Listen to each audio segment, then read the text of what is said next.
Bonjour, aujourd'hui je voudrais vous parler des professeurs, du rôle qui est celui du professeur dans les écoles, mais aussi peut-être dans la société en général. Mais dans un premier temps, je pense que porter notre attention vers les conditions d'émergence du maître d'école d'autrefois peut nous aider à mieux comprendre, à mieux connaître notre maître d'école contemporain, le professeur.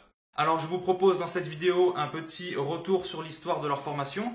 Bien sûr, ce n'est en rien exhaustif. J'ai utilisé diverses sources qui seront données dans la vidéo, et notamment un livre, Histoire de l'école, de Pierre Guelito. Je vous laisse avec ça. Bon visionnement. Sous l'Ancien Régime, rares étaient les maîtres d'école qui pouvaient bénéficier d'une formation, celle-ci étant réservée aux religieux. Ceux que l'on appelait les régents apprenaient directement sur leur lieu de travail et sous la supervision du curé. Mais s'ils n'étaient pas formés, ils n'en demeuraient pas moins la cible d'exhortations plus ou moins officielles qui foisonnent dans les textes de l'époque sur le comportement qu'ils se devaient d'adopter et sur les valeurs à incarner. Avant la Révolution, le travail des régents, bien qu'il leur permettait d'éviter les travaux des champs, ne leur suffisait que difficilement à vivre décemment, et ils devaient fréquemment s'employer dans un second travail. Il était courant que les autorités pédagogiques, constituées principalement du sacerdoce, les encouragent à voir dans leur profession même la source de leur récompense. Il y a, à ce propos, une quantité de discours élogieux sur les bénéfices de ceux qui étaient missionnés de la formation des écoliers. Les autorités étant de confession religieuse, les avantages évoqués étaient essentiellement d'ordre moral et divin. Je n'ignore pas qu'il est pénible et fatigant de passer le plus beau temps de sa jeunesse et de compromettre quelquefois sa santé dans la poussière des classes, de tourner cette meule quelquefois pendant longtemps, de supporter les sottises et les méchancetés des enfants, mais tout le monde comprendra aussi que nous sommes nés pour travailler, que nous y sommes condamnés non moins à cause de nos fautes qu'à cause de la faute de nos premiers parents. Le travail est ce qu'il y a de plus utile pour nous. Nous devons même le demander. Ce travail est pénible, il est vrai, mais quelque pénible qu'il soit, considérez la récompense éternelle qui vous attend. Ne faut-il pas pour cela dévorer bien des ennuis ? Plus encore, de par la gravité de ses fonctions, le régent est sommé d'investir le plus grand de son temps dans la paroisse où il exerce et de déserter peu à peu la vie en société. Il doit s'abstenir de fréquenter cabarets, cafés, soirées mondaines, d'assister aux danses et de jouer en public, afin de préserver la dignité de son rang auprès de la communauté. Les écoles paroissiales recommandent même aux maîtres d'éviter d'aller boire et manger en ville, et de décliner autant que possible les invitations à sortir. Il est défendu aux maîtres d'école, sous peine de révocation, de boire ou de manger dans les cabarets de leur résidence, à plus forte raison de tenir eux-mêmes cabaret, de vendre de l'eau-de-vie ou autre liqueur, de fréquenter de mauvaises compagnies, d'aller aux veillées ou séries, aux danses et autres divertissements publics, de faire aucun trafic mécéant à leur état. Car l'état du maître d'école devait se démarquer de celui du simple paysan. Il lui était ainsi de moins en moins autorisé de porter des tenues qui pouvaient interférer avec la modestie et la décence dont il devait témoigner. Le vêtement était un important moyen d'obtenir de lui une conduite adéquate. Pendant tout le temps des classes, les maîtres resteront coiffés de leur couvre-chef, ou le déposeront en face d'eux, sur leur tribune, à la vue du public, comme un signe de leur autorité souveraine. Au XIXe siècle, il était toujours demandé aux instituteurs de ne pas déambuler dans le village vêtus tels des paysans et pouvant se confondre avec eux. Le code vestimentaire du maître d'école s'est donc peu à peu élaboré et, en plus de lui permettre d'accéder à des honneurs inatteignables au commun des mortels, il a contribué à façonner son sentiment d'incarnation de l'autorité. L'historien et inspecteur d'académie Pierre Guelito déclarait à ce propos: le chapeau rejoint donc les verges comme signe de la puissance magistrale. Privé de verges, le maître est en proie aux enfants. Dépossédé de son couvre-chef, il devient un être anonyme, comme un curé sans soutane ou un officier sans uniforme. Au XVIIIe siècle, la règle pour les maîtres était d'avoir les cheveux courts. Cela permettait de marquer leur zèle à servir l'autorité et leur dévotion à la cause pour laquelle ils étaient missionnés. Des cheveux en bataille ou d'une certaine longueur étaient le signe d'une personnalité trop singulière et excentrique qu'il serait plus difficile à contenir. Plus tard, le Second Empire interdira le port de la barbe et de la moustache chez les instituteurs.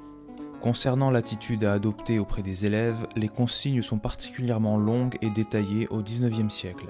Toujours dans le souci d'être empreint de la gravité et de la modestie de leur état, il est demandé aux maîtres de ne pas se tenir trop immobiles devant leur jeune public, mais de ne pas non plus être trop actifs et remuants.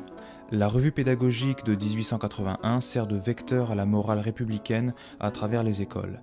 Elle décrit avec minutie la façon dont les instituteurs doivent se mouvoir dans leur classe. Le corps doit être tenu droit, ainsi que la tête, les yeux légèrement baissés, car ce serait de l'effronterie ou de l'impertinence de regarder fixement tout le monde. Les mains peuvent pendre de côté ou être appuyées l'une sur l'autre à peu près à la hauteur de la ceinture, ou bien encore croisées sur la poitrine. Mais elles ne doivent jamais être mises dans les poches, ni placées sur les hanches, ni portées fréquemment au visage ou à la tête. Ces exigences en matière de discipline et de gestion de son propre corps sont à la hauteur du modèle que doit être le maître pour ses élèves et tel que défini par le pédagogue Ferdinand Buisson dans son dictionnaire pédagogique. Ils doivent être des exemples vivants de toutes les qualités qu'ils sont chargés d'inculquer à leurs élèves. Il était alors défendu aux maîtres de se familiariser avec leurs écoliers. Pour cela, l'ecclésiastique du XVIIe siècle Charles d'Émiat, ayant grandement contribué à l'ouverture de nombreuses écoles, les enjoint à éviter de tutoyer leurs élèves. La célèbre conduite des écoles chrétiennes de Jean-Baptiste de La Salle, quant à elle, recommande aux maîtres de ne leur point parler d'une manière molle et de ne pas souffrir que les écoliers ne lui parlent pas avec un très grand respect. Il va sans dire que le maître ne devait aborder pendant la classe que les sujets d'enseignement qui lui étaient prescrits, éviter toute discussion hors propos et veiller aux marques de respect que les enfants devaient lui rendre en s'adressant à lui. Mais le maître doit aussi se rappeler qu'outre le pourvoyeur de l'instruction et de la morale, il est aussi le guide et le protecteur de ses élèves. Sa bonté, qui ne doit pas être un frein à son autorité, marque aussi l'attitude paternaliste indissociable de sa fonction. Et face à ce qui était vu comme des marques de paresse et de stupidité chez les écoliers qui mettaient la patience du maître à l'épreuve, celui-ci devra aussi toujours rester maître de lui. Autre fonction essentielle à la posture des maîtres, répandre les bonnes mœurs chez le jeune public. Dans l'école paroissiale publiée en 1654, le pédagogue Jacques de Battencourt, afin de préserver la pureté de la jeunesse, enjoint les régents de défendre les écoliers, de dormir avec parents, sœurs et servantes, sauf par nécessité, de s'amuser dans le lit de leurs frères ou domestiques, ou encore de jouer avec les petites filles. Les maîtres doivent aussi recommander aux élèves, nous dit-il, de ne point se laisser habiller, attifer, ajuster par leurs servantes ni leurs sœurs, ni se laisser jamais baiser, toutes ces actions étant très dangereuses. Le régent, quant à lui, est défendu d'avoir aucun contact physique avec les écoliers, et que le simple toucher des mains ou du visage de l'enfant, insiste Battencourt, est grandement contraire à la chasteté. Enfin, selon la conduite de La Salle, le maître ne doit faire asseoir aucun élève près de lui, particulièrement ceux jolis, bien faits et qui ont de l'esprit et de l'apparence. Aussi ne doit-il jamais parler à l'un d'eux en particulier, et s'il le fait, ça doit être en peu de mots. Une tâche incombant aux fonctions du maître d'école, telle que décrite par Battencourt, c'est la patience dont il devra faire preuve face aux parents lorsque ceux-là viendront se plaindre que leur enfant n'apprend rien. Il devra alors, nous dit le pédagogue, les écouter patiemment, les contenter, leur montrer le défaut, qui vient toujours ou de la lourdise et tardivité, ou de la paresse de l'enfant. Mais avant la pédagogie, avant les connaissances théoriques, ce qui justifiait le rôle du maître sous l'Ancien Régime, c'était de loin sa morale et son degré d'assentiment aux préceptes de la religion. Ses capacités à enseigner la lecture et l'écriture étaient secondaires. Curieusement, si on insiste beaucoup sur les qualités morales que doit posséder le maître, ainsi que sur l'attitude qui doit être la sienne à l'égard de ses élèves et de la communauté villageoise, on n'évoque guère le niveau d'instruction qui lui est nécessaire pour enseigner. Tant il est vrai que ce qui est surtout important à l'époque pour le régent, c'est sa catholicité et sa bonne vie et mœurs, le reste étant jugé accessoire, le maître se contentant d'enseigner pour autant qu'il sait. Le délégué de l'archevêque de Lyon, à propos d'un régent ne sachant pas écrire, déclare « Il est fort ignorant, mais fort sage, et il conduit les enfants à la messe. » Au temps de la Révolution, les choses ne changent guère, si ce n'est qu'il faut maintenant se faire voir en bon républicain plutôt qu'en bon chrétien, si l'on veut se donner de bonnes chances d'être admis aux fonctions d'instituteur. Et en dépit de la diversification des enseignements scolaires au cours du XIXe siècle, la laïcisation progressive de l'école aura d'abord substitué cette piété chrétienne par une inébranlable foi républicaine. Ce n'est que plus tard que l'instruction théorique prendra le pas sur les sentiments politiques comme critère d'admission dans l'instruction publique. En résumé, le maître devait rassembler en sa personne une pléthore de vertus s'il voulait honorer la tâche solennelle qui lui incombait. Les maîtres doivent être pieux, gens d'oraison, fréquenter souvent les sacrements, être modestes dans leur extérieur, sobres dans leur nourriture, prudents dans leur conduite, laborieux et ennemis de l'oisiveté, du jeu et de tout autre divertissement mondain, fuyant surtout la fréquentation et familiarité des femmes et des filles. Plus tard encore, la dévotion du maître était jugée indispensable s'il voulait remplir les dignités de sa mission. En 1880, on estimait encore indispensable pour le maître d'être doué d'une solide vocation. Celle-ci paraissait seule capable de lui donner la force, la vigueur, le zèle, l'empressement réel et sincère dans l'accomplissement de la tâche quotidienne. Cette littérature de l'époque, qui abondait de recommandations sur les vertus que les maîtres devaient avoir à la fois durant les temps de classe que dans leur vie de tous les jours, aspirait à transformer radicalement le mode de vie et de pensée de celui qui n'était encore qu'un simple paysan. Mais s'il y a eu une telle multiplication des consignes sur les vertus que devait incarner le maître d'école, c'est aussi parce que celui qui revêtait le rôle d'instructeur ne rassemblait que bien rarement en sa personne les qualités décrites. Les archives des siècles derniers regorgent d'accusations, de critiques, de suspicions quant au comportement jugé impropre des maîtres. Sous l'Ancien Régime, presque n'importe qui pouvait prétendre à un poste de régent. Aussi, le maître pouvait entamer sa carrière alors qu'il n'était qu'un roturier dont rien ne le différenciait encore de ses semblables peu éduqués. Bien que très mal rémunéré, c'était un poste fort accessible et l'on pouvait y retrouver ceux qui n'étaient pas en mesure d'exercer d'autres professions, soit pour leur invalidité physique, soit pour d'autres compétences dont ils ne disposaient pas. Bien des régents sont fort ignorants des sujets qu'ils sont supposés enseigner. La lecture et l'écriture, matière pourtant fondamentale à l'instruction des enfants, sont ignorées de certains maîtres qui parviennent à compenser leurs lacunes aux yeux des autorités par une infaillible droiture religieuse. La moralisation du peuple par l'école est une mission cruciale dont il ne saurait se défaire sous peine de révocation. Bien plus qu'à la maigre instruction prodiguée aux élèves, c'est à la moralité du maître que l'on s'en prend. Les régents sont de notoriété ivrogne, et nombre d'entre eux fréquentent cafés et cabarets où ils passent un temps parfois supérieur à celui qu'ils investissent dans leur classe. Il n'est pas rare de trouver dans les archives des cas de maîtres d'école ivres sur leur lieu de travail, ou de certains qui font acheter leurs bouteilles par les enfants mêmes qu'ils sont supposés instruire. Que ce soit avant ou après la Révolution, de nombreux maîtres d'école se livrent aussi au jeu pendant leur temps libre, et parfois des nuits entières. Certains jouent même avec les enfants. Des témoignages rendent compte aussi de la violence dont faisaient preuve certains régents, notamment à l'aide de férules, de verges, de nerfs de bœuf, et des accès de colère qui pouvaient laisser des traces parfois indélébiles sur le corps de ceux qui leur étaient confiés. En retour, il arrive que les maîtres soient rossés, tantôt par des groupes d'élèves, tantôt par des parents indignés. Avant que ne se développe la morale que l'on attendait de lui, le maître s'est trouvé régulièrement accusé d'avoir cherché à corrompre les jeunes filles de son école. Ceux d'entre eux qui fréquentaient beaucoup les femmes en dehors des heures de classe portaient aussi à la méfiance, tout comme ceux qui passaient leurs soirées dans divers lieux suspects en compagnie peu recommandable. À l'image du prêtre, le régent devait faire preuve d'une chasteté sans faille, vertu primordiale dans sa mission d'élever les mœurs de la jeunesse. Bien que placé sous l'autorité du curé, le maître d'école était aussi un contestataire. Son rôle subalterne le portait parfois à la rébellion et les querelles entre les deux hommes étaient monnaie courante. Plus tard, lors de la révolution industrielle, des écoles de formation des instituteurs ont plusieurs fois été mises en péril en devenant de véritables foyers de revendications politiques, et sous le Second Empire, certains instituteurs n'hésitaient pas à affirmer haut et fort leurs convictions hérétiques. Mais le maître d'école, jusqu'au milieu du XIXe siècle, est ordinairement vu d'un mauvais œil par les villageois réticents. Ces derniers perçoivent dans la personne du maître une tentative de modifier leur façon de penser et leur vision du monde. Les maîtres s'en retrouvent souvent exclus de la vie en société.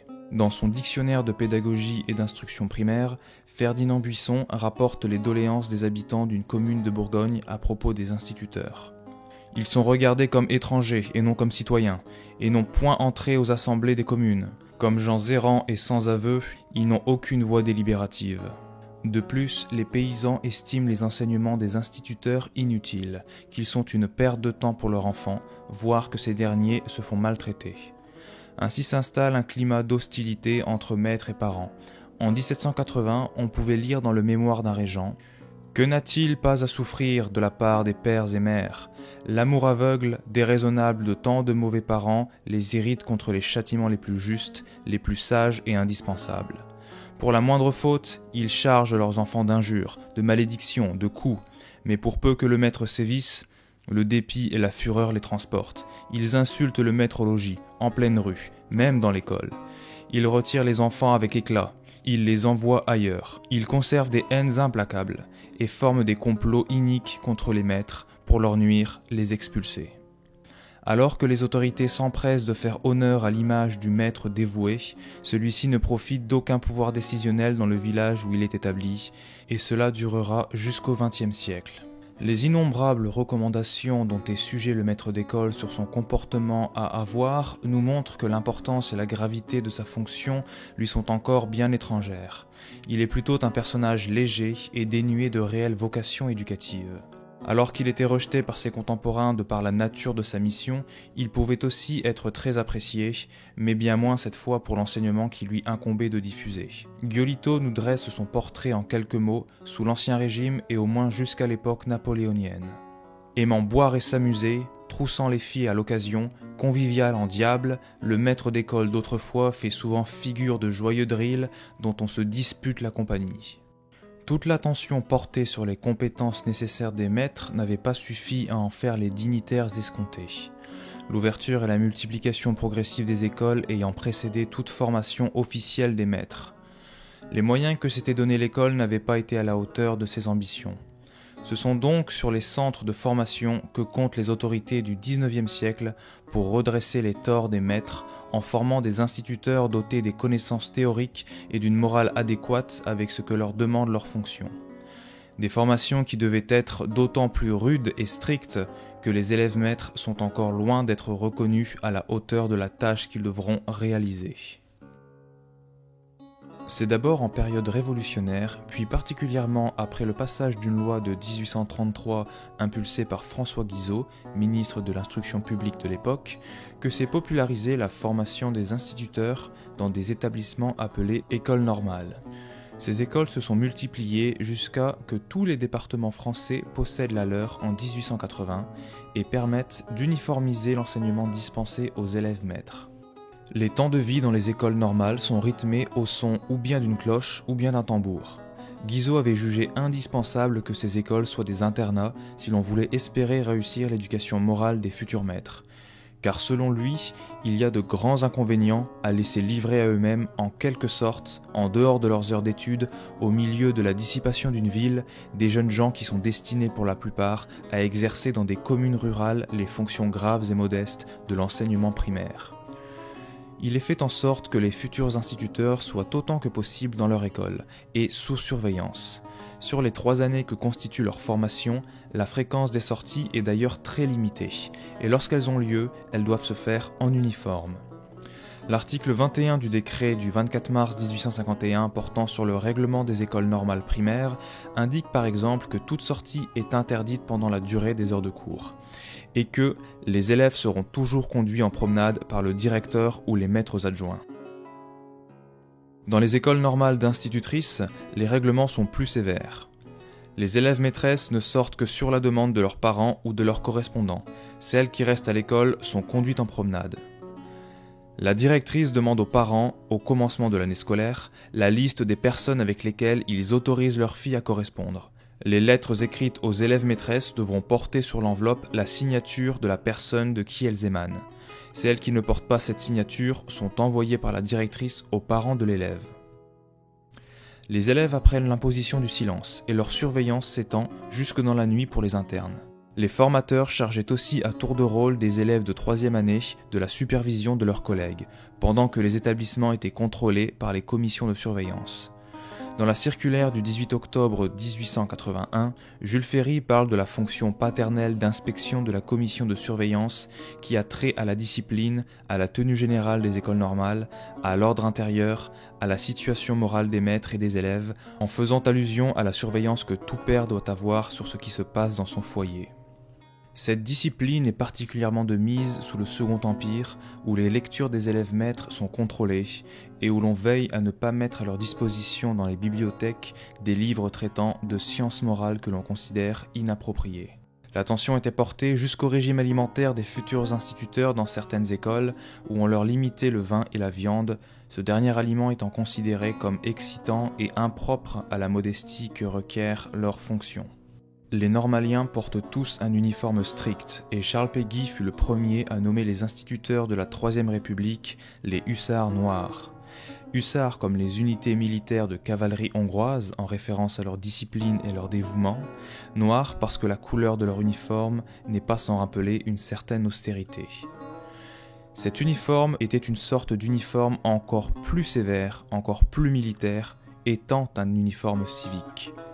Et la laïcisation de l'enseignement n'aura en rien changé au mode de vie austère et teinté de militarisme de ces nourrissons de la République, de ces hussards noirs de la sévérité, pour reprendre les expressions de Péguy. Le personnel formé dans ces écoles est encore jeune lorsque sa formation s'achève, et il lui fallait suffisamment d'autorité pour avoir l'ascendant sur les groupes d'élèves qui lui seraient bientôt confiés. Il y avait alors à être très attentif à ce qu'il puisse incarner ce pouvoir. En Belgique, on peut noter l'arrêté royal du 4 septembre 1896 qui, parmi les critères d'admission des élèves maîtres dans les écoles normales, définissait celui-ci. Jouir d'une bonne constitution, sans aucune infirmité ou et défaut physique de nature à affaiblir l'autorité que l'instituteur doit avoir sur ses élèves. Par ailleurs, en rejoignant l'école normale, le futur maître s'engageait à servir dans l'enseignement public pendant 10 années. Dans son livre « La place du maître », Yvette Delceau nous dit que sous la monarchie de Juillet, l'école avait besoin d'instituteurs à la fois instruits et compétents, dévoués et soumis, vertueux et chrétiens, des maîtres dociles et moraux, capables d'assurer, par leur action sur les jeunes générations, la stabilité des institutions politiques et la sécurité de la société bourgeoise. Les écoles normales primaires ont pleinement contribué à la formation de tels instituteurs. Mais comme nous avions déjà commencé à le voir, c'est aussi hors de ces écoles que les multiples pouvoirs auxquels ils se trouvaient confrontés ont joué un rôle majeur dans l'obtention de ce maître tant instruit des matières théoriques que dévoué aux missions auxquelles on l'avait assigné. Il y a 1001 autres injonctions qui ont été faites sur les maîtres d'école au cours des siècles passés, avec un souci du détail parfois très poussé. Avant la Révolution, les régents sont contrôlés à la fois sur leur morale que sur leur pédagogie, que ce soit par les chantres, écolâtres, évêques ou curés. Leur sortie de la paroisse où ils exercent nécessite une permission, et ce sont les autorités ecclésiastiques qui décident de garder ou de renvoyer le régent de la paroisse, voire de tout le diocèse. Jusqu'à l'époque napoléonienne, les évêques visitent les régents afin de les interroger et d'évaluer leurs capacités. Ils peuvent les expulser dès lors qu'ils jugent leurs aptitudes insatisfaisantes. En l'absence de l'évêque, c'est le curé qui, au quotidien, dispose du pouvoir sur les maîtres d'école. Giolito définit leur relation comme celle du maître et de l'élève. Un règlement municipal de 1695 est clair sur ce point.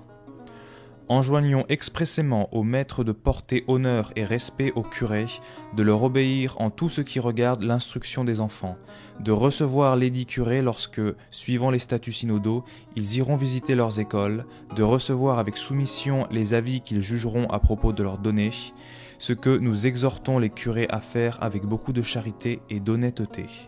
En 1705, l'évêque du diocèse de C en Normandie écrivait « Le sieur curé veillera sur la vie, mœurs, doctrine et conduite des maîtres et maîtresses pour nous en rendre compte. Il nous marquera s'ils ne vont point au cabaret, s'ils sont retenus et modestes dans leur extérieur, s'ils évitent les jeux de hasard et les mauvaises compagnies. » Des écoles civiles se multiplient au siècle des Lumières après plusieurs édits royaux avec un objectif semblable aux écoles paroissiales, instruire les enfants de la morale catholique afin de pouvoir contrer l'arrivée protestante. Disposer de maîtres à la vocation solide était d'autant plus une nécessité. Les écoles municipales mettent surtout l'accent sur un objectif pratique, nous dit Pierre Giolito, qui est de soumettre les jeunes aux lois de la cité. En 1564, le magistrat de Valenciennes écrit qu'il s'agit d'instruire les enfants en bonne doctrine, mœurs, droite et honnête manière de vivre, mais aussi de les accoutumer en toute suggestion et révérence, de telle manière que, devenus adultes, ils soient tant plus traitables et prompts à donner aux magistrats tout honneur et obéissance.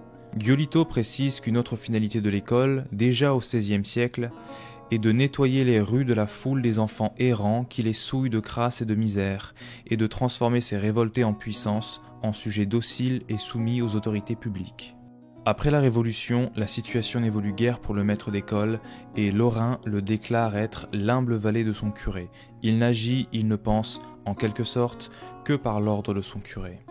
Curé et évêque, pleins d'autorité et de paternalisme à l'égard d'un régent qui n'avait aucune formation et devait apprendre sur son lieu de travail, peuvent déjà être vus comme les ancêtres des inspecteurs primaires du XIXe siècle. Et encore au XIXe siècle, les conflits sont récurrents entre prêtres et normaliens.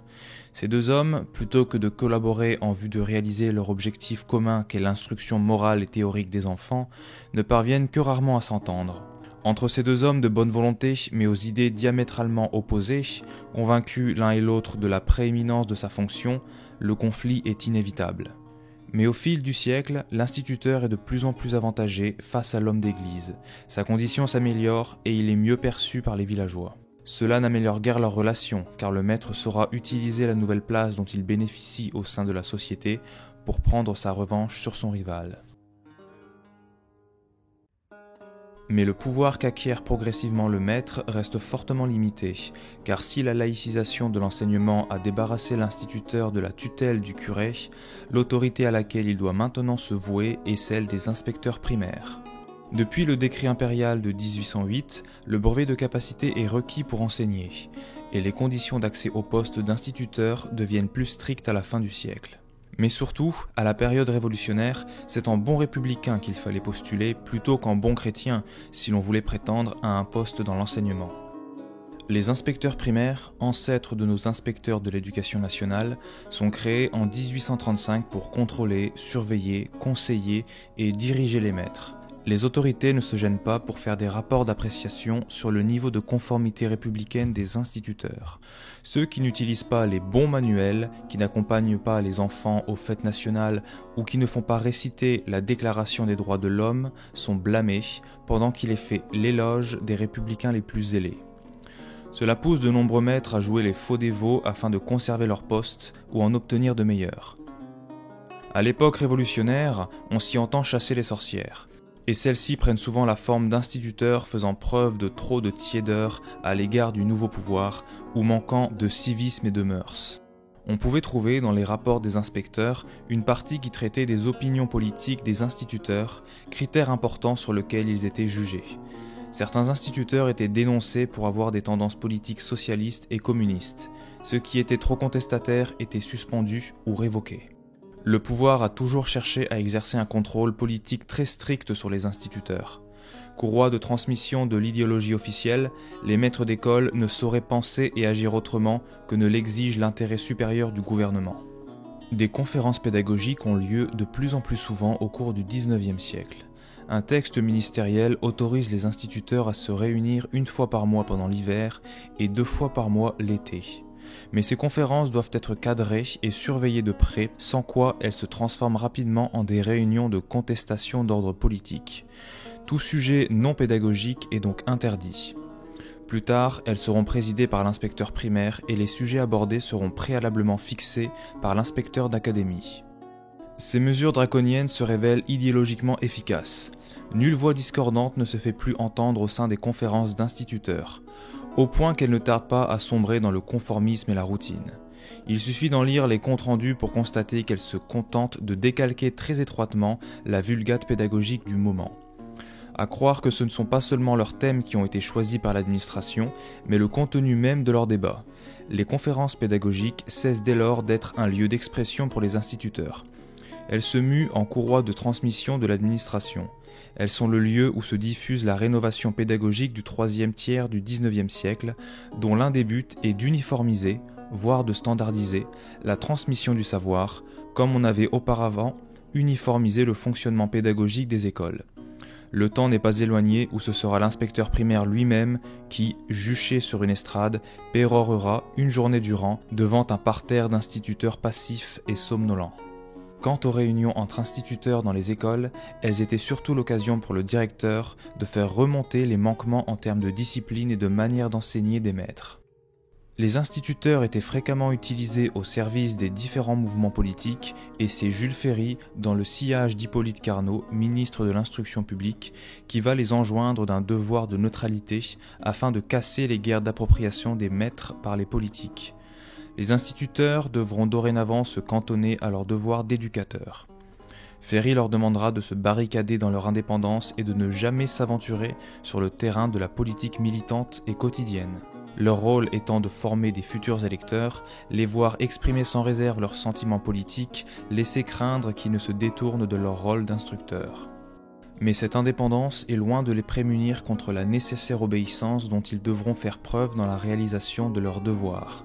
Sous le Second Empire, le recteur de l'Académie des Deux-Sèvres écrit une lettre ouverte aux instituteurs dans laquelle il s'exprime ainsi.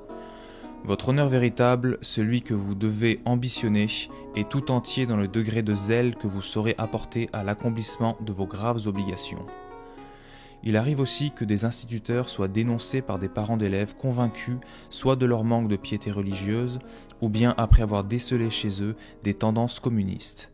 Le républicain Jules Michelet considère les maîtres d'école comme de vrais instruments, la force suprême de l'État et son plus puissant levier moral. L'utilisation des maîtres d'école pour servir la cause du pouvoir n'est pas nouvelle. Cela commence sous l'Ancien Régime, où l'école a pour mission de participer à la propagation de la religion officielle et à la lutte contre l'hérésie protestante. Cela continue à l'époque révolutionnaire, où on lui demande de développer chez les enfants l'esprit républicain et le patriotisme, ce que certains maîtres acceptent de faire, mais que d'autres refusent. C'est bien là une tâche primordiale des maîtres, instaurer le sentiment d'unité nationale. Et cela passe par l'apprentissage d'une culture commune dans des environnements communs que sont les écoles, et avec des méthodes similaires sur tout le territoire. Mais instituer, c'est aussi établir, créer, fonder. Et la tâche à laquelle la Révolution convie les instituteurs est précisément celle de participer à la création d'une nation dont le cœur battrait au rythme de la devise révolutionnaire, liberté, égalité, fraternité, et qui regrouperait la poussière de pays différents par la langue, les mœurs et les mentalités, dont l'assemblage disparate constitue la France d'Ancien Régime. Seule une éducation commune paraît susceptible de donner aux Bretons comme aux Auvergnats, aux Dauphinois comme aux Flamands, le sentiment d'appartenir à une réalité supérieure dépassant l'horizon du clocher du village. C'est donc bien à instituer la nation française que l'instituteur est dès l'origine convié. Pour cela, l'école a servi de ciment entre le corps enseignant et les familles, et il a été de plus en plus demandé aux professeurs et parents de se rencontrer afin de créer un sentiment solide de ces deux entités autour de l'institution scolaire. Au début du XXe siècle, les maîtres ont pour rôle d'insuffler la haine du peuple germanique tout en continuant d'exacerber les sentiments patriotiques français. Pendant ce temps, le ministère de l'Instruction publique diffuse des affiches de propagande favorables au conflit franco-allemand.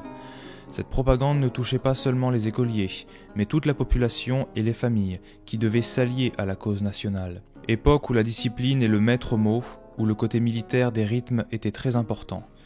La soumission est la condition première du perfectionnement moral. C'est notamment pour cela que le maître devait déjà considérer comme une grave inconvenance le fait, pour l'élève, de s'étendre sur son siège et d'allonger complètement les jambes. Mais les conditions d'existence des instituteurs ne leur permettent que bien difficilement d'échapper à leur état de soumission. Surveillés par le maire, épiés par les comités locaux, contrôlés par la hiérarchie de l'instruction publique, dont les tout-puissants inspecteurs primaires, auxquels ils disent « Monsieur l'inspecteur » comme ils diraient « Sire » ou « Vive l'empereur », il arrive que l'instituteur ne sache plus à quel saint se vouer. Aussi se réfugie-t-il souvent dans une obéissance passive, éminemment favorable au maintien d'une sécurisante routine pédagogique. La condition du maître évolue grandement dès la fin du XIXe siècle. Étant pris en charge par l'État, sa profession lui permet à présent de vivre décemment. Il jouit aussi du prestige que lui confère son statut. Le XIXe siècle étant celui de l'éducation, il devient un homme honorable dont la tâche est dorénavant reconnue par tous d'utilité publique. Déjà l'économie moderne se profile, la lecture et l'écriture deviennent alors primordiales et l'instituteur est plus que jamais perçu comme un agent utile auquel on fait appel. Il devient un confident et un conseiller pour les familles auprès desquelles on lui reconnaît un pouvoir moral.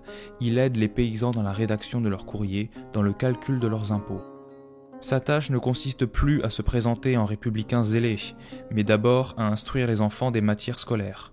En un siècle, l'évolution des conditions de vie du maître laisse loin derrière le régent subalterne qu'il était autrefois.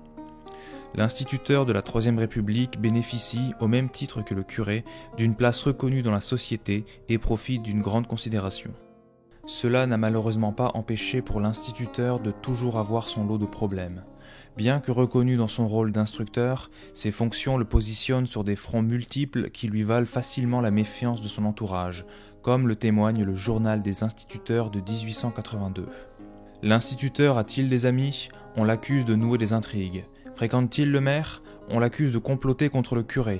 Visite-t-il le curé et le bureau des marguilliers qu'il cherche à amadouer dans le but d'assurer sa situation ? On l'accuse de conspirer secrètement avec la réaction. Reste-t-il à l'écart ? Il a tous les partis pour ennemis. Réunit-il ses amis, ses collègues, afin de traiter avec eux des questions pédagogiques ou scolaires ? On l'accuse de tramer quelque chose contre ses chefs. Enseigne-t-il à ses élèves les grands événements de l'histoire, le respect du gouvernement que la France s'est donné ? On le dénonce comme un agent politique ou comme un professeur de jacobinisme. Oublie-t-il de faire une cour assidue à quelques parvenus au cerveau étroit et déprimé, à quelque aristocrate en sabots ? Il est perdu. On n'en finirait jamais si l'on voulait énumérer toutes les difficultés que l'instituteur trouve sur son chemin. Parallèlement, en prenant du pouvoir, le corps instituteur a été accusé de remplacer les curés dans leur idée de servir l'État bourgeois. En effet, le statut de maître place notre homme au carrefour d'un nombre considérable de tensions et de conflits. Il est celui qui cristallise au niveau local les grandes oppositions nationales. En définitive, le souci du pouvoir à l'égard des maîtres d'école semble être de les dépersonnaliser pour en faire des êtres standards, abstraits et transparents, comme il sied à des personnes dont l'une des missions est d'uniformiser le mode de vie et la mentalité des populations, afin de les doter d'une identité commune. Et il semble bien que le pouvoir ait finalement réussi dans son entreprise. L'instituteur devient, sous la Troisième République, ce personnage sérieux, froid et quasi intemporel qui sied non pas à un être de chair et de sang, mais à la personnification d'une idée. Et c'était bien là l'objectif des écoles normales, dont le nom ne pouvait mieux évoquer cette idée de créer un standard chez les instituteurs comme chez leurs élèves. Malgré bien des difficultés, les maîtres finirent à la fin du XIXe siècle par incarner ces hussards noirs de la République auxquels on ne cessait plus de les comparer. Il aura fallu le suivi continuel des écoles normales avec leur discipline et leur haute surveillance, les injonctions des autorités tant civiles qu'ecclésiastiques, et une société tout entière qui, peu à peu, en ayant un souci grandissant de l'instruction et de la moralisation de ses enfants, a de plus en plus dirigé ses attentes vers le maître d'école.